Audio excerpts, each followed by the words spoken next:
कुछ रोध के द्वारा यहाँ पर हम भौतिक उपकरणों का यूज करेंगे, भौतिक रूप से अंडाणु और शुक्राणु के निषेचन की क्रिया को रोकेंगे, तो यहाँ पर रोध के प्रयोग द्वारा भी गर्भधारण से बचा जा सकता है।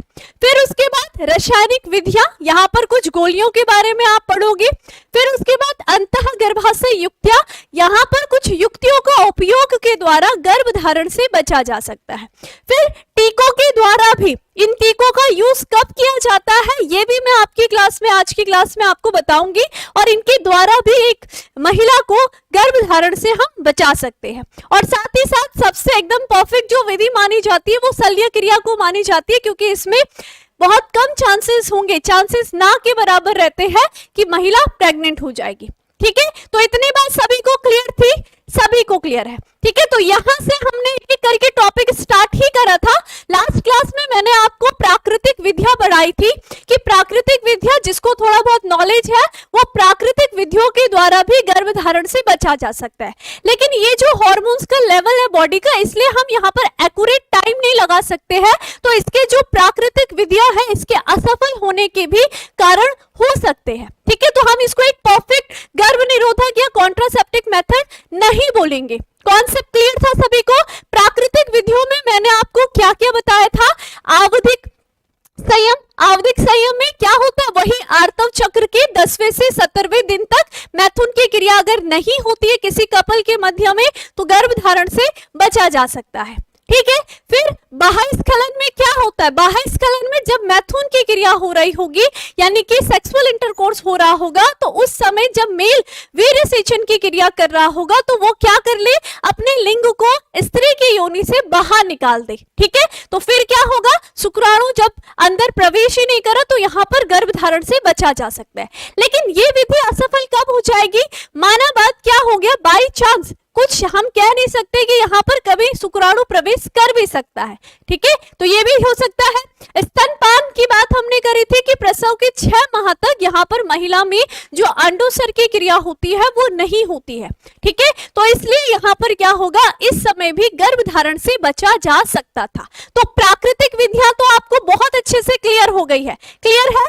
चलो अब आ जाते हैं रोध की बात करते हैं। रोध यानी कि बैरियर की बात करेंगे। ठीक है, तो पहले हम समझेंगे, फिर हम एनसीईआरटी लाइन को पढ़ेंगे।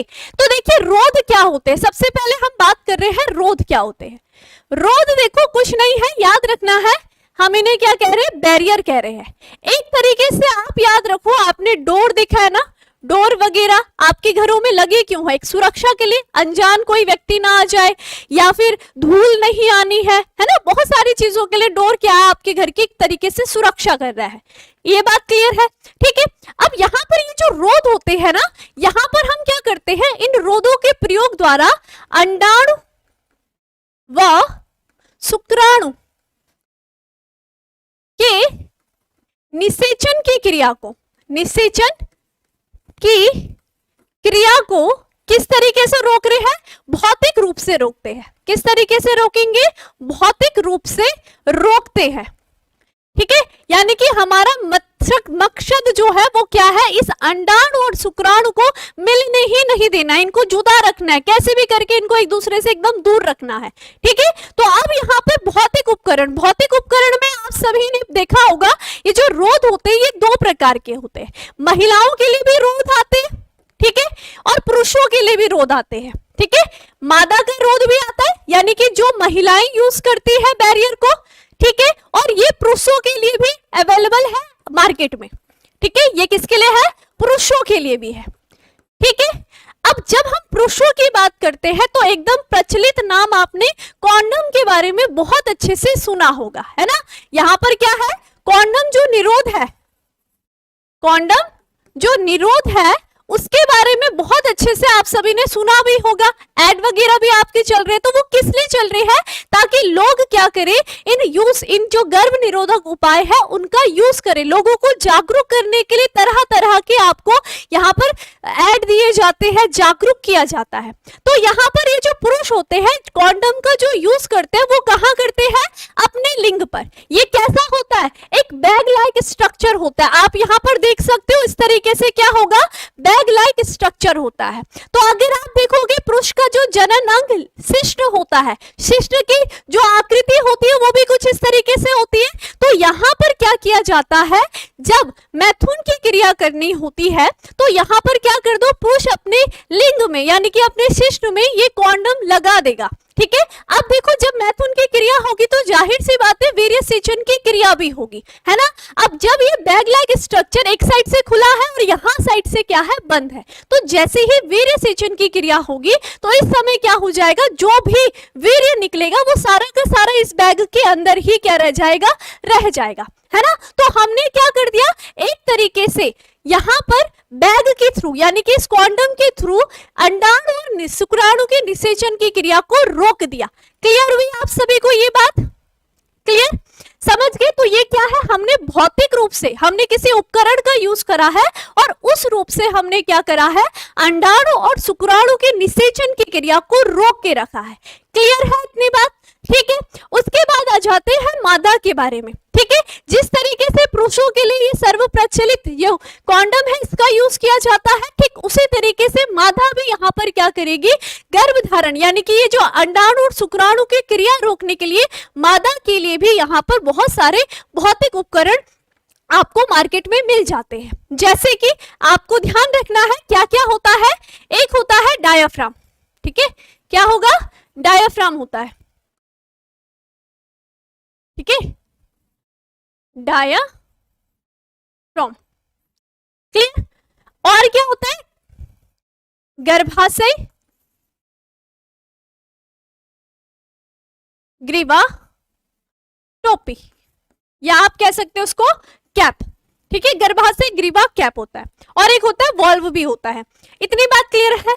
अब देखो पुरुषों का जो भौतिक उपकरण कॉन्डम है ना, ये ध्यान रखना है, ये केवल एक बार ही यूज होगा, ठीक है। पहले मैथुन में हो गया तो उसके बाद इसका रीयूज नहीं होता है, एक बार यूज हो गया तो हो गया, उसके बाद इसको रीयूज नहीं करते हैं, ठीक है। यहां पर क्या होगा, एक बार उपयोग, ये ध्यान रखना है। इतनी बात क्लियर है। अब यहाँ पर जो महिलाओं के द्वारा कॉन्ट्रासेप्टिक मेथड यानी कि ये जो भौतिक उपकरण यूज किए जाते हैं, जैसे कि डायाफ्राम की बात करें है, गर्भाशय ग्रीवा टोपी की बात करें है, तो ये कैसे स्ट्रक्चर होता है, कुछ कप लाइक स्ट्रक्चर होता है। कैसा होता है, कुछ कप लाइक स्ट्रक्चर होता है जो कि एक साइड से क्या है, खुला होता है, ठीक है, और ऊपर साइड से कैसा है, वो बंद टाइप का है। इतनी बात क्लियर है। और ये डायाफ्राम है, ये कहां लगाएगी मादा, अपनी गर्भाशय ग्रीवा के नीचे लगाएगी, ठीक है। गर्भाशय ग्रीवा यहाँ पर अगर आप डायग्राम देख रहे होंगे तो आप देखोगे ये जो इसका कैनाल बना हुआ है, यहाँ पर ये देख रहे हो, ये सर्विक्स वाला एरिया है, यानी कि इसको हम सर्विक्स कैनाल कहते हैं, वहां पर उसने यहाँ क्या कर रखा है, इसको इंजेक्ट करा है। अब अगर यहाँ पर क्या होगा, वीर्य सेचन की क्रिया भी होगी, माना बात शुक्राणु अंदर प्रवेश कर भी रहे होंगे, शुक्राणु अंदर प्रवेश करेंगे भी, लेकिन यहाँ पर तो रास्ता बंद है ना, तो ये क्या रह जाएंगे, इसी डायाफ्राम पर रुक जाते हैं, ठीक है। तो इसलिए हमने यहाँ पर देखा कि किस तरीके से ये सारे के सारे शुक्राणु यहीं पर रुक जाएंगे। अंडाणु अगर यहाँ पर होगा भी, अगर अंडाणु यहाँ पर होगा भी तो ये कभी भी निषेचित नहीं हो सकते हैं, क्योंकि डायफ्राम ने यहाँ पर क्या कर दिया है, शुक्राणु के प्रवेश को रोक दिया है। इतनी बात सभी को क्लियर है। और ठीक इसी तरीके से गर्भाशय ग्रीवा टोपी भी होती है जो कि क्या करेगी, शुक्राणु के प्रवेश को रोक के रखेगी। ये बात क्लियर है। अब यहाँ पर देखो मैंने क्या कहा, जो कॉन्डम है उसका यूज तो पुरुष एक बार करेगा, ठीक है, इसका रीयूज नहीं किया जाता है। लेकिन यहाँ पर जो महिला के द्वारा जो भौतिक उपकरण यूज किए जाते हैं, जो निरोध यहाँ पर यूज किए जाएंगे, जैसे डायाफ्राम, गर्भाशय ग्रीवा टोपी, वॉल्व होता है, इसका रीयूज किया जाता है। लेकिन रीयूज करने से पहले, ठीक है, इसका क्या कर सकते हैं, बार बार इस्तेमाल कर सकते हैं, बार बार उपयोग कर सकते हैं। लेकिन इसका उपयोग बार बार करने से पहले इसको क्या करना पड़ेगा, अच्छी तरीके से पहले तो धुल लो, और उसके पश्चात इसमें एक क्रीम आती है शुक्राणुनाशक, शुक्राणुनाशक क्रीम, ठीक है।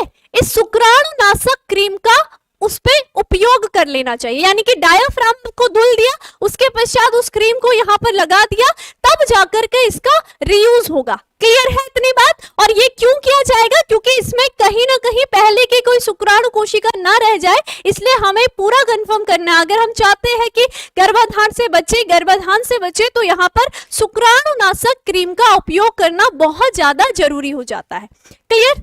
ठीक है, चलो ये बात है। अब इसी की एनसीईआरटी लाइन बहुत ही इजी है, बहुत ही इजी। ठीक है, क्या क्या है वही चीज है, देख लो। रोध की बात करी, बैरियर, बैरियर का मतलब ही क्या होता है? एक तरीके से रोकना, है ना, रोकना, हमने रोकना है। देखो, इस विधि के अंतर्गत रोधक साधनों के माध्यम से अंडाणु और शुक्राणु को भौतिक रूप से मिलने से रोका जाता है। क्लियर? ठीक है, इस प्रकार के उपयोग पुरुष और स्त्री दोनों के लिए उपलब्ध है। ठीक है, कॉन्डम की अगर हम बात करें, निरोध आदि रोधक उपाय है जिन्हें पतली रबड़ या लैटिस, हम क्या कह रहे हैं, ये भी ध्यान रखना है, ये जो कॉन्डम बना हुआ है ये कैसा बना है? पतले रबड़ जैसी संरचना होती है, पतले रबड़ या हम उसको लैटिक्स कहते हैं, से बनाए जाते हैं, ताकि इसके उपयोग से पुरुष के लिंग या स्त्री की योनि एवं गर्भाशय ग्रीवा को संभोग से ठीक पहले ढक दिया जाए और स्खलित शुक्राणु स्त्री के जनन मार्ग में नहीं घुस सके। तो क्लियर हो गया आप सभी को? ठीक है, यह क्या है? गर्भाधान को बचा सकता है। तो यहाँ पर बहुत कम चांसेस होंगे कि महिला में जो शुक्राणु और अंडाणु के निषेचन की क्रिया हो, उसके चांसेस बहुत ज्यादा कम होते, बहुत ही कम। क्लियर? ना के बराबर हम ये कह सकते हैं। ठीक है, इतनी बात क्लियर है? ठीक, तो ये आपने डायग्राम देख लिया है। उसके बाद देखो, पुरुषों के लिए कॉन्डम का मशहूर ब्रांड नाम क्या है? निरोध है। ठीक है, वही। ठीक, ये क्या है? काफी लोकप्रिय है। हाल ही के वर्षों में कॉन्डम के उपयोग में तेजी से वृद्धि हुई है, क्योंकि इससे गर्भधारण के अलावा यौन संचारित रोग एवं एड्स से बचा जा सकता है। मोस्ट इंपॉर्टेंट लाइन यहाँ पर बोली जा रही है कि अगर पुरुष, ठीक है, या महिलाएं किसी भी तरीके के रोग का प्रयोग करते हैं, ठीक है, तो वो किससे बचते हैं? यौन संचारित रोग से, यौन संचारित रोग से। आप सभी को पता है ये जो यौन संचारित रोग होते हैं बहुत ही खतरनाक होते हैं, और इस चैप्टर में आपको इसके बारे में भी बहुत अच्छे से पढ़ना भी है। ठीक है, ये जो यौन संचारित रोग होते हैं ना, ये अधिकतर यहाँ पर जब क्या होता है, हम कह सकते हैं द्रव, है ना, एक तरीके से अभी यहाँ पर याद रखो कि ये द्रवों के, ठीक है, शरीर के जो द्रव्य होते हैं ना, जैसे कि हम सेमिनल की बात कर रहे हैं, द्रव इसके द्वारा क्या होते हैं? फैलते हैं। ठीक है, अब सोचो कि अगर मेल ने कॉन्डम पहना है, ठीक है, और फीमेल वो वहां पर सेक्सुअल इंटरकोर्स हो रहा है, तो इन दोनों के मध्य में जब बैरियर लगा हुआ है तो इनके मध्य में इनका जो द्रव्य पार्ट होगा उसका मिलन नहीं होगा। ठीक है, तो कॉन्डम क्या करता है? ऐसे जो यौन संचारित रोग होंगे जो द्रव्य माध्यम से फैल रहे होंगे, उनको रोकने में बहुत बड़ी भूमिका निभाता है। इतनी बात क्लियर है? ठीक है, और यौन संचारित एड्स के बारे में हमने इसी चैप्टर में आगे भी पढ़ना है। ये ध्यान रखना अभी कि जो ये भौतिक उपकरण है ये यौन संचारित रोग जो खतरनाक होते हैं उनसे भी बचाता है। क्लियर है? ठीक है, क्योंकि यहाँ पर क्या नहीं होगा, यहाँ पर एक तरीके से हम कहेंगे कि जो द्रव्य है इन दोनों का मिलन नहीं होगा। ठीक है, क्योंकि भौतिक उपकरण का यूज हो रहा है। क्लियर हो गया? ठीक, देखो, स्त्री एवं पुरुष दोनों के ही कॉन्डम उपयोग के बाद फेंकने वाले होते हैं। ठीक है, ठीक है, लेकिन स्त्री के, मैंने कहा ना दोनों के वैसे फेंकने वाले होते हैं, लेकिन स्त्री की अगर हम बात करते हैं जैसे कि डायाफ्राम, ठीक है, गर्भाशय ग्रीवा टोपी, ठीक है, वॉल्ट भी है, एक और नाम याद कर लो वॉल्ट का, आदि भी कैसे होते हैं? रबड़ के बने हुए रोधक होते हैं, जो कि स्त्री के जनन मार्ग में सहवास के पूर्व गर्भाशय ग्रीवा को ढकने के लिए लगाए जाते हैं। यानी कि ये जितने भी है आपको, ये कहाँ लगते हैं? गर्भाशय ग्रीवा को ढकने के लिए लगते हैं। ठीक है, स्त्रियों द्वारा प्रोजेस्ट्रोजन अकेले या फिर एस्ट्रोजन के साथ इनका संयोजन भी टीके या त्वचा, अच्छा ये वाला पॉइंट आ गया है।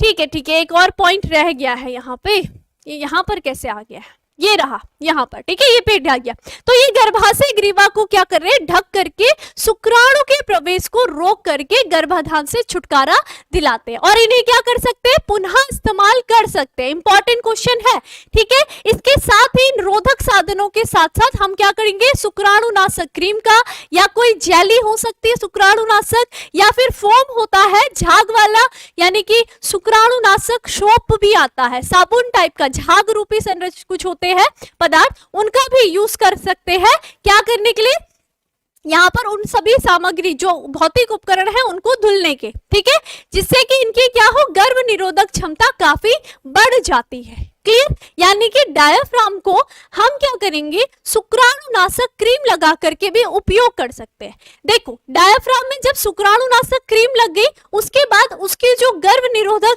क्षमता है वो बढ़ जाएगी, है ना। पहले तो वो क्या कर रहा है, एक रोध की तरह काम कर रहा है, ठीक है।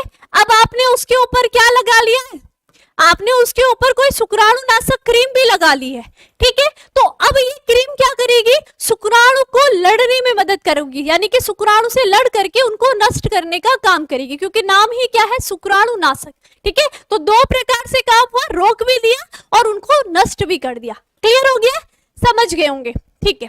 चलिए अब देखेंगे अगला, हम देखते हैं अगला क्या देखा था हमने, कुछ अंतःगत गोलियों, पहले गोलियों के बारे में पढ़ लेते हैं।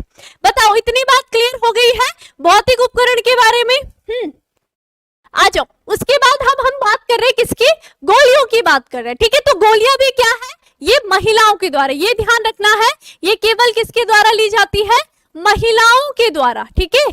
महिलाओं के द्वारा ली जाने वाली क्या है, एक बहुत ही प्रचलित गर्भ निरोधक उपाय है, यानी कि जो अधिकतर जो गांव वगैरह जो महिलाएं रहती है पुराने टाइम से भी, तो वो ज्यादा किस पर भरोसा करती थी, दवाइयों पर, है ना। ऐसे रोध वगैरह से तो वो डरते थे कि यार इनका, और क्या पता उन्हें यूज भी ना करना आता हो, लेकिन गोलियों का क्या है, गोलियां खा ली और ठीक है हम जी बच गए गर्भ निरोधक से, है ना, गर्भ धारण करने से बच गए। तो उस समय गांवों में ये गोलियां बहुत ज्यादा प्रचलित थी, और गांव-गांव में पहले जब परिवार नियोजन चला था तो बांटी भी जाती थी। क्लियर, तो ये देखो, ये क्या है, महिलाओं के द्वारा खाई जाने वाली गोलियां है, जो कि प्रोजेस्टेरॉन और एस्ट्रोजन के संयोग से बनी होती है तथा गर्भ धारण को रोकती है।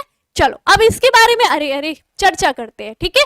चलो आ जाओ, मैंने क्या कहा, हम गोलियों की बात कर रहे हैं, तो गोलियों में आप सभी को पता है गोलियां की बात कर रहे हैं, और ये किसके द्वारा खाई जाएगी, महिलाओं के द्वारा खाई जाती है, ठीक है। पहला पॉइंट हो गया, महिलाओं के द्वारा खाई जाएगी, ठीक है। बनी किसकी होती है, बनी होगी प्रोजेस्टेरॉन, ठीक है, और किसकी, एस्ट्रोजन की। इतनी बात क्लियर है। अब देखो यहां पर पहले इनके प्रकार देख लेते हैं, ठीक है, तब बताती हूँ। दो प्रकार की गोलियां होती है, ठीक है, दो प्रकार की, एक होती है सहेली, ठीक है, और दूसरी होती है माला डी, माला डी। अब देखो कैसे कैसे महिलाओं के द्वारा ये यहाँ पर गोलियां अपनी महत्वपूर्ण भूमिका निभाएगी। अच्छा एक और चीज समझ लो, ये जो प्रोजेस्टेरॉन होती है ना, ये जो प्रोजेस्टेरॉन होगी गोली में, जो प्रोजेस्टेरॉन है वो क्या करेगा, वो यहाँ पर क्या करेगा, ये करता है अंतःरोपण से सुरक्षा, या फिर हम ये कह सकते हैं ये साथ ही साथ में क्या करेगा, ये करेगा यहाँ पर हमें, हाँ एक तो क्या काम करेगा, गर्भाशय ग्रीवा को क्या करेगा, शुक्राणु विरोधी बनाएगा, शुक्राणु विरोधी बनाएगा। आ रही है समझ में। उस गोली में जो प्रोजेस्टेरॉन है वो क्या कर रहा है, गर्भाशय ग्रीवा को शुक्राणु के विरोधी बना रहा है, अर्थात यानी कि गर्भाशय ग्रीवा जैसी गोली खाई, जो वहां पे प्रोजेस्टेरॉन यहाँ पर स्रावित होगा, प्रोजेस्टेरॉन है ना, प्रोजेस्टेरॉन होगा ये, ठीक है। तो जब ये स्रावित होगा तो इससे क्या होगा, जो माता की गर्भाशय ग्रीवा होगी वो शुक्राणु के, एक तो वो टाइट हो जाती है और साथ ही साथ वो शुक्राणु के प्रवेश को रोकने का काम करती है, ठीक है। मैंने कहा ना निषेचित होने के लिए आते तो लगभग 2 मिलियन लगभग इतने सारे शुक्राणु हैं, लेकिन वहां तक 200 पहुंचते, तो वो 200 को भी ना पहुंचने का काम किसका होता है, इन गोलियों का होता है। क्लियर हो गया, तो ये आपने बात ध्यान रखनी है। और अगर हम एस्ट्रोजन की बात करते हैं तो एस्ट्रोजन मादा में क्या करेगी, करेगा, अंडोत्सर्ग की क्रिया को रोक देगा। ठीक है, अंडोत्सर्ग की क्रिया रोक देता है, इतनी बात ध्यान रखना है। ठीक है, इसलिए ये गोलियां इसी की बनी हुई होती है। क्लियर हो गया? ठीक है, अब मैंने कहा कि ये जो गोलियां हैं ये दो प्रकार की, एक सहेली और एक मालाडी।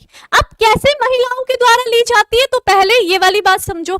सहेली की जब मैं बात करती हूँ तो सहेली क्या होती है, हफ्ते में ली जाती है। ठीक है, अगर किसी महिला ने इसका कोर्स शुरू करा है तो वो क्या करेगी, हफ्ते में इस गोली को लेगी, हफ्ते में लेती है, यानी कि 7 दिन बाद, यानी कि एक संडे लिया, फिर दूसरे संडे लिया, फिर तीसरे संडे, यानी कि जब भी वो शुरू कर रही है, अगर उसने बृहस्पतिवार यानी कि जैसे आज थर्सडे से स्टार्ट करी तो वो फिर अगले थर्सडे को लेगी, फिर उसके बाद अगले थर्सडे को, यानी कि ये क्या होगा, 7 दिन का अंतराल होता है गोली लेने में। सहेली की बात करी, ठीक है। लेकिन अगर मालाडी की बात करते हैं, मालाडी को याद रखना, यहाँ पर जो महिलाएं मालाडी लेती है, जो एक पैकेट होता है उसमें आती भी 21 है। ठीक है, तो वो लगभग कितने दिन तक लेती है, 21 दिन तक यहाँ पर ये गोलियां लेती है। अब ये गोली लेने का जो तरीका होता है वो कब होता है, महिला को माना बात आज क्या हो गया है, रजोधर्म स्टार्ट हो गया है। ठीक है, यानी कि उसका आर्तव चक्र शुरू हो गया है, मेंस्ट्रुअल साइकिल स्टार्ट हो गई है, तो पहला जो दिन होगा, जिस दिन उसका स्टार्ट हुआ है मेंस्ट्रुअल, उस दिन वो उस गोली को खाएगी और लगातार उस दिन से लेते लेते 21 दिन तक, लगातार 21 दिन तक वो उस पिल्स को लेती रहेगी। ठीक है, तो हम क्या कहेंगे, आर्तव चक्र के प्रथम दिन से 21 दिन तक, लगभग कितना, पूरा 21 दिन तक ये क्या लेती है, महिलाएं इस गोली को लेती है। क्लियर हुआ? ठीक है, और फिर जो बचे हुए 21 दिन के बाद जो फिर वापस 7-8 दिन का गैप रहेगा तो उस समय नहीं लेगी, फिर वापस से आर्तव चक्र शुरू होगा, फिर वापस से क्या करेगी, लगातार 21 दिन तक ये गोली लेती है, ताकि क्या हो, उसकी बॉडी में ना तो अंडोत्सर्ग की क्रिया हो, जब अंडोत्सर्ग की क्रिया नहीं होगी, और साथ ही साथ क्या हो कि यहाँ पर वो जो गोलियां बनी हुई है उसमें क्या होगी, उसकी गर्भाशय ग्रीवा टाइट रहेगी और वो शुक्राणु के विरोधी रहेगी, यानी कि शुक्राणु को प्रवेश नहीं करने देती है। Concept clear? तो गोलियों को इस तरीके से क्या माना जाता है, गर्भ निरोधक उपाय के रूप में यूज किया जाता है। क्लियर है? बस आपको गोलियों के नाम याद रखने हैं, किससे बनी होती है वही आपने नाम याद रखना है। ठीक है, चलो आप देखेंगे क्या क्या बात कर रहे हैं हम। देखो, ये तो मैंने आपको बता दिया कि ये क्या है, प्रोजेस्टेरॉन से बनी है और एस्ट्रोजन से बनी हुई है। ठीक है, 2 प्रकार की होती है। पहली मैंने क्या कहा, प्रतिदिन ली जाने वाली क्या होगी, मालाडी होगी, लगभग 21 दिन तक ली जाती है, लगभग नहीं 21 दिन तक ही ली जाती है। ठीक है, और सप्ताह में ली जाने वाली सहेली होती है, वो 7 दिन बाद ली जाती है। ठीक है, इसके अतिरिक्त भी कई गोलियां आती है, सिर्फ ये दोनों तो आपकी एनसीईआरटी में मेंशन है, लेकिन इसके अलावा भी बहुत सारी ऐसी कॉन्ट्रासेप्टिव पिल्स आती है जिसको आप गर्भधारण के समय, गर्भधारण से बचने के लिए यूज करते हो। ठीक है, जो कि निषेचन के पश्चात निषेचित युग्मनज को भी समाप्त कर देती है। अब देखो, ये गोलियां, ऐसी गोलियां भी होती है, कुछ ऐसी गोलियां भी होती है, माना बात गलती से निषेचन की क्रिया हो गई है और निषेचन के पश्चात महिला फिर कुछ गोलियों का यूज करेगी तो वहां पर वो युग्मनज को भी नष्ट कर देती है। वो गोलियां क्या करेगी, जो बन गया है युग्मनज उसको भी खत्म कर लेगी। ठीक है, तो ये भी क्या होगी, पिल्स इस तरीके से काम करती है। साथ ही साथ ये अंडोत्सर्ग और रोपण को भी सहमित करने के लिए, अंडोत्सर्ग की क्रिया रोक रही है महिला की बॉडी में और रोपण की सहमित करने के साथ साथ गर्भाशय ग्रीवा की श्लेष्म गुणवत्ता को भी बदल देती है, यानी कि जो गर्भाशय की श्लेष्म गुणवत्ता है उस गुणवत्ता को कैसे बनाती है, शुक्राणु नाशक बनाती है। इसका मतलब ये है, ठीक है, यानी कि गुणवत्ता चेंज होने का मतलब क्या है कि शुक्राणु नाशक बनाती है। शुक्राणु नाशक या शुक्राणु विरोधी भी हम यहाँ पर यूज करते हैं, जिससे कि शुक्राणु प्रवेश पर भी रोक लग जाती है। बहुत ईजी है, ज्यादा कुछ भी नहीं है। तो इस तरीके की सहेली दिखेगी आपको, ठीक है, लेकिन जो आप मालाडी देखोगे तो लगभग इसमें कितनी रहेगी, 21 गोलियां, 10 इस साइड 10 इस साइड, ये 21 है ना, अलग अलग पैकेट्स होंगे, देख दी।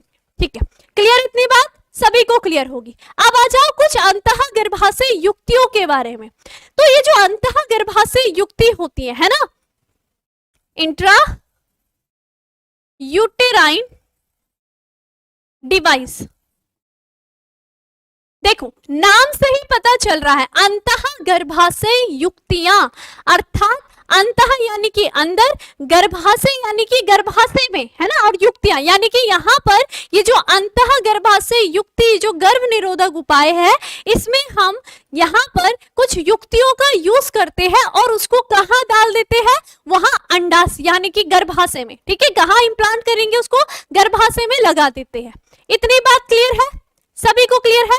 अब इनके बारे में पढ़ते हैं, ठीक है। तो देखिए कुछ इस तरीके से अलग अलग युक्तियां होती है और अलग अलग प्रकार की भी होती है, ठीक है। तो चलिए अब हम किसके बारे में देख रहे हैं, अंतः गर्भाशयी युक्ति के बारे में। देखो नाम से ही आपको बहुत चीजें क्लियर हो जाती है ना। अंतः यानी कि अंदर, गर्भाशय गर्भाशय में, और युक्तियां यानी कि जो हम उपकरण का यूज करेंगे। सबसे पहले ये अंतः गर्भाशय युक्तियां क्या होती है, नर्सों के द्वारा, नर्सों के द्वारा कहां लगाई जाएगी, मादा के गर्भाशय में लगाई जाती है, ठीक है, गर्भाशय में लगाई जाती है। आपको एक चीज आप नोटिस कर रहे हो, हमने गर्भ निरोधक उपाय पढ़े, हमने देखा प्राकृतिक विधियां, तो प्राकृतिक विधियों में हमारा नॉलेज काम आ रहा है ना। उसके बाद हमने रोध देखा, रोध एक ऐसा गर्भ निरोधक उपाय है जिसको महिलाएं और पुरुष खुद यूज कर सकते हैं, ठीक है। उसके बाद हमने गोलियां देखी, गोलियां भी एक ऐसे गर्भ निरोधक उपाय है जिसका उपयोग महिलाएं खुद कर सकती है, ठीक है। लेकिन अंतः गर्भाशय युक्तियों को लगाने के लिए महिलाएं खुद नहीं लगाएंगी, है ना। यहाँ पर किसकी जरूरत पड़ेगी, हमें थर्ड पार्टी की जरूरत पड़ेगी। तो वो कौन होंगी, महिलाएं, जो भी नर्स होंगी, ठीक है, वो क्या करेंगे, इन गर्भाशय में इन युक्तियों को लगाने का काम करते हैं। इतनी बात क्लियर है सभी को, ये आपने ध्यान रखना है, ठीक है। तो ये ध्यान रखना है। अब ये जो अंतर्गर्भाशय युक्ति होती है, उपकरण होते हैं, ये अलग अलग प्रकार के होते हैं, तो इनके बारे में पहले चर्चा करते हैं। तो कैसे होते हैं, देखो देखो, एक होता है औषधि रहित, इन्हें हम क्या कहते हैं, ये भी ध्यान रखना, मैंने अभी लिखा ना, अंतर्गर्भाशय युक्ति यानी कि इंट्रा यूटेराइन डिवाइस, यानी कि इसको हम क्या कहते हैं, आईयूडी कहते हैं, ठीक है। एक होती है औषधि रहित, जिसमें औषधि नहीं होगी, वो जो युक्ति होगी उसको हम क्या कहेंगे, औषधि रहित आईयूडी कहेंगे, क्लियर है, ठीक है। उसके बाद दूसरी जो होती है, दूसरे प्रकार की होती है, ये होती है तांबा मोचक। ये कैसी होती है, तांबा मोचक आईयूडी होती है। इतनी बात क्लियर है, ये कैसी होगी, तांबा मोचक आईयूडी होगी। तीसरा मैं पीछे लिख देती हूं, तीसरी जो होती है, इस आईयूडी को हम कहते हैं हार्मोन्स मोचक। क्या कहेंगे, हार्मोन्स मोचक आईयूडी, या आप कह सकते हो अंतः गर्भाशय युक्ति कह सकते हो। ध्यान से पढ़ो, ध्यान से, सब क्लियर हो जाएगा। अब एक एक करके इनके कार्यों को देखते हो। देखो होते ही कैसे है, टी आकार की, ठीक है। ये तीनों की तीनों युक्तियां ही आपको टी आकार की देखने के लिए मिलेगी, क्योंकि ये टी आकार कहाँ होगा, गर्भाशय में कुछ इस तरीके से इम्प्लांट हो रहा है ना।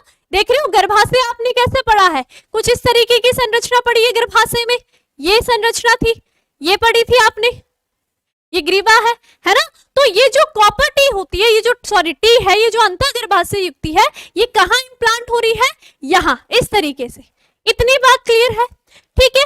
अब देखो एक एक करके इनके उपयोग बताती हूं मैं। औषधि रहित आईयूडी की जब मैं बात करती हूँ, ठीक है, औषधि रहित आईयूडी की जब बात करती हूँ, तो इसका एग्जाम्पल जो है वो है लिपेस लूप, लिपेस लूप है, ठीक है, लिपेस लूप है। अब देखो इसमें किसी भी तरीके की ये जो यहाँ पर आईयूडी यानी कि ये जो टी आकार की जो संरचना होगी ना, इसको हमने गर्भाशय में इम्प्लांट कर दिया कुछ इस तरीके से, लेकिन इसमें ना तो कोई औषधि यानी कि कोई हार्मोन्स का सिक्रिएशन होगा, कुछ नहीं होगा, ये गर्भाशय में यूं ऐसे टंगी हुई है टंगी हुई, औषधि रहित, ठीक है। लेकिन ये क्या काम करेगी, ये किस तरीके से गर्भ धारण से बचा सकती है, जान सकते हो। बाई चांस यहाँ पर निषेचन की क्रिया हो गई है, ठीक है, उसके पश्चात युग्मनज बनेगा, भ्रूण बनेगा, है ना। और ये भ्रूण यहाँ पर कहाँ आता है, गर्भाशय के एंड्रोमेट्रियम में अंतःरोपित होने आता है। तो यहाँ पर ये जो युक्ति होगी वो इसके अंतःरोपण की क्रिया को क्या कर लेगी, रोक देगी, क्योंकि खुद तो वो वहां पर खड़ी है, वो क्यों आने देगी भ्रूण को, ठीक है। तो एक तरीके से हम ये कह सकते हैं कि जो औषधि रहित आईयूडी होती है, ये क्या रोक रही है, अंतःरोपण की क्रिया को, ठीक है, अंतःरोपण की क्रिया को रोकती है, क्रिया रोकना। इतनी बात क्लियर है, सभी को क्लियर हो गई है, समझ गए? ठीक है, उसके बाद आ गई है तांबा मोचक आईयूडी। अब तांबा मोचक आईयूडी भी कुछ इस तरीके से है, लेकिन ये जो तांबा मोचक आईयूडी होती है ना, इसके एग्जाम्पल देखो, इसके एग्जाम्पल में बहुत सारे हैं। इसके एग्जाम्पल में आप याद करते हो कॉपर टी, कॉपर टी, ठीक है, टी आकार की कॉपर टी, ठीक है। और क्या करते हो, मल्टीलोड, मल्टीलोड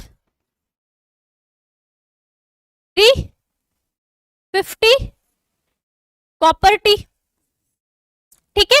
और क्या होता है, कॉपर 7 होता है, कॉपर 7। तो ये सारे के सारे कॉपर टी 7, ठीक है, पूरा पूरा नाम लिखो, कॉपर टी 7। ये क्या होंगे, ये अलग अलग से तांबा मोचक आईयूडी होते हैं। क्लियर? अब ये जो कॉपर टी होंगे, माना बात, ये भी कैसे इम्प्लांट है, ठीक है, लेकिन ये क्या करेंगे, अब अंतःरोपण ही नहीं, उससे पहले की क्रिया करेंगे। ये क्या करते हैं, ये कॉपर को रिलीज करते हैं, ठीक है, नाम ही इनका देखो एग्जांपल में आ रहा है ना। तो ये क्या करेंगे, ये कॉपर आयन क्या करते हैं, रिलीज करते, स्रावित करते हैं, ठीक है। ये क्या करेंगे, कॉपर आयन को स्रावित करते हैं। जो ये कॉपर आयन होते हैं, ये क्या करेगा, ये करता है शुक्राणु की गतिशीलता को कम, शुक्राणु की गतिशीलता को कम कर देता है, ठीक है, ताकि क्या हो, 24 घंटे तक ये जो शुक्राणु यहाँ पर आए हुए हैं, वो कॉपर उनको रोक करके जो रखा है, 24 घंटे तक जब यहाँ पर पहुंचेगा ही नहीं हमारा शुक्राणु, तो यहीं पर क्या हो जाएगा, अंडाणु मर जाएगा। और मर गया तो यही तो चाहते थे हम, है ना। तो तांबा मोचक जो आईयूडी है, वो यही काम कर रहा है, वो कॉपर को रिलीज कर रहा है, और ये जो कॉपर है वो शुक्राणु को पूंछ को पकड़ के रखे, उनकी गतिशीलता को उसने कम कर दिया। उसकी जो निषेचन की क्षमता है, एक और पॉइंट लिख सकते हो, जो क्या है, उसकी निषेचन की क्षमता है, पहला ये, दूसरा क्या होगा, शुक्राणु की निषेचन क्षमता को कम करना, निषेचन क्षमता क्या करना, कम करना, किसकी, शुक्राणु की, ठीक है, शुक्राणु की क्या कर रहा है, निषेचन की क्षमता को कम करेगा। क्लियर हो गई इतनी बात? तो ये क्या करते हैं, इस तरीके से काम करते हैं। आईयूडी का मतलब इंट्रा यूटेराइन डिवाइस, जो कि यूट्रियस में लग रहा है, डिवाइस यानी कि युक्तियां। क्लियर? ठीक, क्लियर हो गया? ठीक है, चलो अब आ जाओ आगे। उसके बाद आ जाता है हमारा क्या, हार्मोन्स मोचक आईयूडी। तो हार्मोन्स मोचक आईयूडी की जब मैं बात कर रही हूं, तो यहां पर याद रखोगे, ये क्या करेगा, ये कुछ हार्मोन्स का रिलीज करेगा, ठीक है, कुछ हार्मोन्स का रिलीज करेगा, जैसे कि प्रोजेस्टेरोन हमने अभी अभी देखा है ना। तो ये प्रोजेस्टेरोन हार्मोन्स क्या करता है, ये करता है गर्भाशय ग्रीवा को टाइट, गर्भाशय ग्रीवा को टाइट करेगा, है ना, क्या करेगा, टाइट करेगा, जिसके कारण क्या होगा, जिसके कारण शुक्राणु का प्रवेश नहीं होगा, यानी कि क्या करेगा, शुक्राणु के प्रवेश में रोक लगाने का एक तरीके से हम कह सकते हैं काम करता है। क्लियर हुई आप सभी को ये बात? क्लियर हुई? सभी को क्लियर है ना? बहुत इजी है, बस आप एक एक नाम देखो। हार्मोन्स रिलीज करेगा तो गर्भाशय, मादा की जो गर्भाशय ग्रीवा होगी वो क्या हो जाएगी, टाइट हो जाएगी, और अगर वो टाइट हो गई तो फिर शुक्राणु का प्रवेश होना उसमें क्या हो जाएगा, मुश्किल हो जाता है, क्योंकि वो हार्मोन्स का रिलीज कर रहा है। साथ ही साथ वो जो हार्मोन्स होगा वो हमारे शुक्राणु की गतिशीलता को भी कम करेगा, उनका भी नाश करने का काम करेगा, क्योंकि हम क्या कर रहे हैं, अंतःगर्भ, हम यहाँ पर गर्भ निरोधक उपाय को पढ़ रहे हैं, और हमने कैसे भी करके निषेचन की क्रिया को रोकना है। अगर निषेचन हो गया तो अंतःरोपण को रोकना है, लेकिन मादा को गर्भ धारण से बचाना है। तो ये सारे उपाय आपको बता दिए हैं। क्लियर? चलो अब देखेंगे यही बात अगर हम एनसीईआरटी से, देखो इस तरीके से इंजेक्ट कराया जाता है, देख रहे हो, ये टी आकार की संरचना है और सीधा जाकर के कहां लग गई है, गर्भाशय में लग गई, और देखो जैसे ये निकलेगा और ये टी आकार का है ना, देखो टी आकार बन गया, बस अब ये वहां पर काम करता रहेगा अपना, ये जो हमारी अंतःगर्भाशय युक्तियां हैं, समझ गए? ठीक, अब देखो इसी लाइन को हम पढ़ते हैं, बहुत इजी है, एग्जाम में भी आप बहुत अच्छे से कर सकते हो। अंतःगर्भाशय युक्ति ये आता है आपके लिए, ठीक है। तो अंतःगर्भाशय युक्ति क्या है? योनि मार्ग द्वारा गर्भाशय में लगाए जाने वाले छोटे छोटे यंत्र जो होंगे वो अंतःगर्भाशय युक्ति के अंतर्गत आते हैं। और ये कितने प्रकार के हैं? 3 प्रकार के। कौन कौन से? औषधि रहित आईयूडी की जब मैंने बात करी तो इसके अंतर्गत बिना औषधि या रसायन वाले यंत्र को अंडवाहिनी में लगा दिया जाता है। अंडवाहिनी नहीं होगा, यहाँ पर क्या होगा? गर्भाशय में लगा दिया जाता है, ठीक है, जिससे कि निषेचन की क्रिया को रोक देंगे। निषेचन के साथ हम क्या लिख रहे हैं? अंतःरोपण को रोक देंगे, क्योंकि ये वाली एनसीईआरटी लाइन लिख नहीं रही है, अंतःरोपण को रोक लेंगे, ठीक है।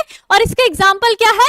Lipase loop. क्लियर, ठीक है। फिर उसके बाद हमने देखा, उसके बाद क्या देखा हमने? उसके बाद हमने देखा यहाँ पर क्या? हमने देखा तांबा मोचक आईयूडी। इसमें तांबे की टी आकार की लूप को लगाया जाता है जिससे कि कॉपर आयन मोचित होते हैं और ये शुक्राणु की गतिशीलता और निषेचन की क्षमता को कम कर देते हैं। तो ये क्या हो जाएगा? अच्छा, मल्टी लोड 375, ये याद रखना, मल्टी लोड 375 कॉपर टी, ये नाम याद रखना, ठीक है। कॉपर 7 और कॉपर टी। क्लियर, ठीक। हार्मोन्स मोचक की बात करें तो ये हार्मोन्स पर आधारित आईयूडी है जिसके द्वारा अंडोत्सर्ग की क्रिया को रोक करके अंतःरोपण की क्रिया को रोका करके गर्भधारण से बचा जा सकता है। तो यहां पर ये नहीं होगा, यहां पर लिख देना क्या? गर्भाशय ग्रीवा को क्या करेगा? शुक्राणु विरोधी बनाएगा, शुक्राणु विरोधी बना देता है, उसको प्रवेश नहीं करने देगा शुक्राणु को। कैसे बनाएगा? गर्भाशय ग्रीवा को टाइट करके, ताकि शुक्राणु प्रवेश ना कर सके। इसका एग्जाम्पल याद करना है क्या? LNG-20, ठीक है। तो ये LNG-20 आपको याद रखना है, ये एग्जाम्पल यहाँ पर आ गया है। एग्जाम्पल में क्या हो जाएगा? LNG-20, ठीक है। ये हार्मोन्स मोचक है और यहाँ पर कितना था? यहाँ पर भी याद करोगे, ये है 75, ठीक है। कितना हो जाएगा? 75। कहाँ लिखा था मैंने? ये लिखा ना, 75, ठीक। चलो, इतनी बात क्लियर है। तो हमने ये भी देख लिया है कि हम किस तरीके से अंतःरोपण की क्रिया को हम किस तरीके से गर्भधारण से बचा सकते हैं इन अंतःगर्भाशय युक्तियों का प्रयोग करके, ये भी क्लियर है। अब आ जाते हैं महिलाओं के द्वारा, महिलाओं को कुछ टीके भी दिए जाते हैं। ये टीके बहुत विशेष परिस्थितियों में भी दिए जाते हैं, या कभी कभी अगर कोई भी कपल या कोई भी हम बात करें कोई भी कपल की, अगर वो कोई इनके अलावा कॉन्ट्रासेप्टिव जो मेथड है वो यूज नहीं कर रहा है, तो अब वो सोचेंगे कि अगर निषेचन की क्रिया ना हो तो यहाँ पर कुछ टीके लगाए जाते हैं। ये टीके भी महिलाओं को लगाए जाते हैं। और कहाँ लगाए जाते हैं? ये जो बाहें होती है ना, इसके नीचे यहाँ पर इम्प्लांट किए जाते हैं, ठीक है। और ये जो टीके होते हैं ये भी किसके बने होते हैं? ये भी हमारे बने होते हैं प्रोजेस्टेरॉन और एस्ट्रोजन के संयोग से बने होते हैं। अब देखो टीके में क्या होता है ना, टीके में बात करते हैं। पहले तो ये जो टीके बने होते हैं ये बने किसके होते हैं? ठीक है, ये बने होते हैं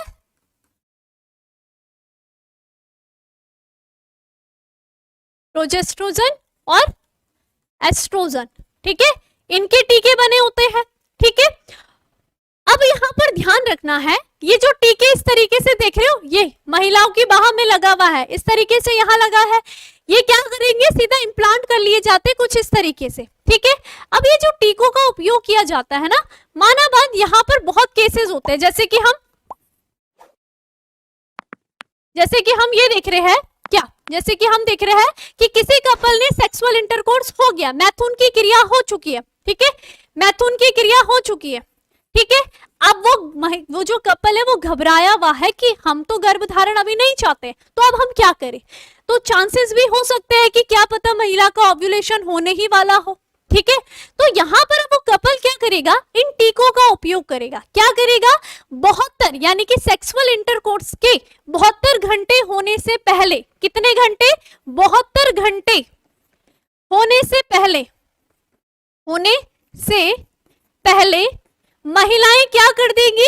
इन टीकों का उपयोग कर लेंगी, ठीक है। तो इससे क्या होगा कि वहां पर या तो अंडोत्सर्ग की क्रिया या फिर हम कह सकते हैं शुक्राणु नष्ट हो जाएंगे। तो यहाँ पर क्या होगा? इस तरीके से इन टीकों का उपयोग किया जाता है। इसका यूज अधिकतर जैसे कि जो रेप केसेस होते हैं ना, अब रेप केस में तो यहाँ पर महिला की कोई गलती नहीं है है ना। तो अब अगर वहां पर हो चुका है, रेप हो चुका है, और बाई चांस वहां पर निषेचन की क्रिया यानी कि उस महिला को हमें गर्भधारण से बचाना है, तो क्या करेंगे, उस समय 72 घंटे से पहले उसको ये टीका दिया जाता है ताकि वो गर्भधारण से बच सके। क्लियर। तो यहां पर यूज किया जाएगा इसका अधिकतर। क्लियर हो गया। तो वही बात है, स्त्रियों द्वारा प्रोजेस्ट्रोजन अकेले या फिर एस्ट्रोजन के साथ साथ इनका संयोजन भी टीके या त्वचा के नीचे अंतरोपण कहाँ किया जा रहा है, त्वचा के नीचे अंतरोपित किया जा रहा है के रूप में किया जाएगा। इसके कार्य की विधि ठीक गर्भ निरोधक गोली की भांति होती है तथा लंबे, काफी लंबे अवधि के लिए ही प्रभावशाली होती है। ठीक है। मैथुन के 72 घंटे के भीतर ही प्रोजेस्टेरॉन या प्रोजेस्टेरॉन या एस्ट्रोजन संयोजन का प्रयोग या फिर आईयूडी के उपयोग के आपातकालीन गर्भ निरोधक के रूप में बहुत ही प्रभावशाली माना जाता, और इन्हें ही बलात्कार या फिर सामान्य यानी कि लापरवाहीपूर्ण, है ना, कॉन्ट्रासेप्टिव मेथड हमने बताया, पढ़ाया, लिखाया, उसके बाद भी यूज नहीं करा अगर किसी ने, तो वो क्या हो गया है, लापरवाहीपूर्ण असुरक्षित यौन संबंध के कारण होने वाली जो भी संभावित संगर्भता से बचने के लिए हम इनका यूज करेंगे। समझ में आ गया आप सभी को कि कब यहाँ पर यूज किया जाएगा। हाँ चलो आ जाओ। देखो यहाँ पर एक बच्चा कमेंट कर रहा है, वो क्या बोल रहा है ना, वो बोल रहा है कि मैम बच्चे बड़े गंदे गंदे कमेंट कर रहे हैं, या फिर वो कोई और भी हो सकते, जरूरी नहीं है ऑनलाइन प्लेटफॉर्म में कोई भी है।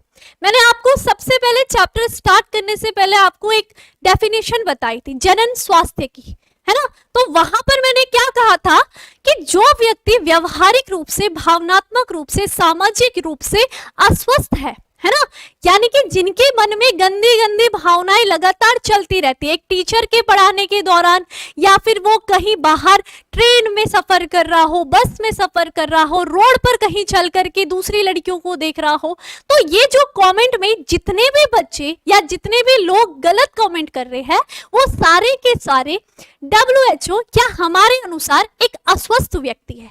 तो वो जो कमेंट करने वाला व्यक्ति है उसको खुद फील हो रहा होगा कि वो अस्वस्थ व्यक्ति है ना, क्योंकि वो पढ़ाई को पढ़ाई की तरीके से ले ही नहीं रहा है, उसका दिमाग कहीं और घुमा हुआ है। तो वही आ गया ना, भावनात्मक रूप से, मानसिक रूप से अस्वस्थ, तो वो व्यक्ति उसी श्रेणी में है, वो जनन स्वास्थ्य की दृष्टि से, WHO की दृष्टि से अस्वस्थ व्यक्ति कहे जाएगा। आप देख लो जो कमेंट में है, जो गलत कमेंट कर रहा है, वो समझ लो कि वो आप लोग क्या हो, एक अस्वस्थ मानसिकता वाले लोग हो। समझ गए। तो बस इसीलिए चैप्टर से पहले ही आपको मैंने ये बता दिया था, अगर आपके अंदर ये भावना है तो खत्म कर लो। ठीक है, पढ़ने के लिए आए हो, पढ़ो उस चीज को और समझो कि हाँ हम कहीं अस्वस्थ व्यक्ति तो नहीं है, और अगर हो तो उसमें सुधार कर सकते हो। ठीक है, क्लियर, वेरी गुड। चलो, तो यही बात हमने कर ली है, तो टीके के द्वारा भी हो गया है। ठीक है, चलो अब आ जाए आगे। अब आते हैं शल्य क्रिया में। अब शल्य क्रिया एक ऐसी विधि मानी जाती है गर्भ निरोधक की, जो कि क्या होती है, एकदम प्रभावशाली होती है। लेकिन यहाँ पर भी व्यक्तियों को थोड़ा सा डर रहता है, क्योंकि बहुत सारे यहाँ पर एकदम परमानेंट ये तरीका हो जाता है। ठीक है, ठीक है, लेकिन लोग डरते हैं सर्जरी वगैरह कराने से, तब कोई बात नहीं। चलो आ जाओ, देखेंगे हम शल्य क्रिया के द्वारा। ये जो शल्य क्रिया होती है ना, यानी कि सर्जरी वगैरह, तो आप लोग जो पढ़ाई कर रहे हो, डॉक्टर बन रहे हो, तो यहाँ पर भी इसका भी अलग कोर्स होगा। ठीक है, तो चलो देखेंगे यहाँ पर शल्य क्रिया में हम कैसे कैसे क्या क्या करते हैं। तो शल्य क्रिया में पहले मैं आपको बता देती हूँ, शल्य क्रिया जो होती है वो पुरुषों के द्वारा भी यूज की जाती है। ठीक है, शल्य क्रिया, ठीक है, तो शल्य क्रिया की हम बात कर रहे हैं। तो शल्य क्रिया हम बात करते हैं, ये क्या होती है, पुरुषों में भी की जाती है, ये सर्जरी पुरुषों में भी की जाएगी, और ये क्या की जाती है, मादा में भी की जाती है। ठीक है, पुरुषों में अगर हम बात करते हैं तो यहाँ पर हम किस में करेंगे, शुक्रवाहक में ये शल्य क्रिया करते हैं। वो जो नलिका रूपी संरचना होती है ना, वहीं पर काम करना है हमने। और मादा की भी जो नली रूपी संरचना आप सभी को पता है वो कौन सी है, वो है अंडवाहिनी, है ना। तो यहाँ पर भी वो शल्य क्रिया किस में की जाएगी, अंडवाहिनी में की जाती है। इतनी बात क्लियर है। ठीक है, अगर वो शल्य क्रिया किस में हो रही है, पुरुष में हो रही है, तो उसको हम किस नाम से जानते हैं, उसे हम जानते हैं शुक्रवाहक उच्छेदन से। शुक्रवाहक उच्छेदन से, यानी कि हमने क्या करना है, यहां पर बताऊंगी। यहां पर हम क्या करते हैं, शुक्रवाहक को बांध देते हैं या फिर उसको काट देते हैं। क्लियर हो गया। ठीक है, एक तरीके से हमने नाली ब्लॉक कर दी है। ये तरीके से याद रखना है, ठीक है। या हम इंग्लिश में बात करते हैं तो इसको हम वेसेक्टॉमी कहते हैं, वेसेक्टॉमी कहते हैं, ठीक है। आपको काफी बार इंग्लिश में या हिंदी में पूछा जाता है, इसलिए याद रखना है, क्लियर। और अगर महिलाओं की बात करते हैं तो इसको हम अंडवाहिनी उच्छेदन कहते हैं। इसको क्या कहेंगे? अंडवाहिनी उच्छेदन कहते हैं, क्योंकि अंडवाहिनी को या तो काट देते हैं या तो बांध देते हैं, अंडवाहिनी उच्छेदन कहते हैं, ठीक है। और इंग्लिश में हम ट्यूबेक्टॉमी कहते हैं। इंग्लिश हिंदी दोनों में याद रखना है, क्योंकि ये क्वेश्चन ऐसा क्वेश्चन है जो हिंदी में भी पूछा जाता है और इंग्लिश में भी पूछा जाता है, क्लियर। चलो आ जाओ। अब देखो पुरुषों की जब मैं बात करूं तो पुरुषों में आप देख रहे हो, ये देखो यहाँ पर ये जो हमारे डॉक्टर साहब है वो क्या कर रहे हैं? पुरुष के शुक्रवाहिनी को निकाल रहे हैं, ठीक है। शुक्रवाहिनी कहाँ पढ़ा था आपने? अगर पुरुष के जनन तंत्र को आप देखोगे तो कुछ इस तरीके से पता है ना, उदर गुहा है ना, शरीर से बाहर उदर गुहा क्या प्रेजेंट होते हैं? टेस्टिस प्रेजेंट है। टेस्टिस के अंदर आपने बहुत सारी संरचना पढ़ी, ठीक है। उसके बाद आपने अधिवृषण देखा और आपने देखा था कि जो शुक्राणु को शरीर के अंदर ले जाता है वो कौन सी संरचना होती है? शुक्रवाहिनी, है ना। तो शुक्रवाहिनी कौन सी है? ये जो इस तरीके से अंदर जा रही है, ये संरचना है, ठीक है। दोनों साइड की संरचना है। अब देखो यहाँ पर क्या होता है शुक्रवाहिनी उच्छेदन में, ये जो शुक्रवाहक है ना, शुक्रवाहक हम कह रहे हैं, ये क्या है?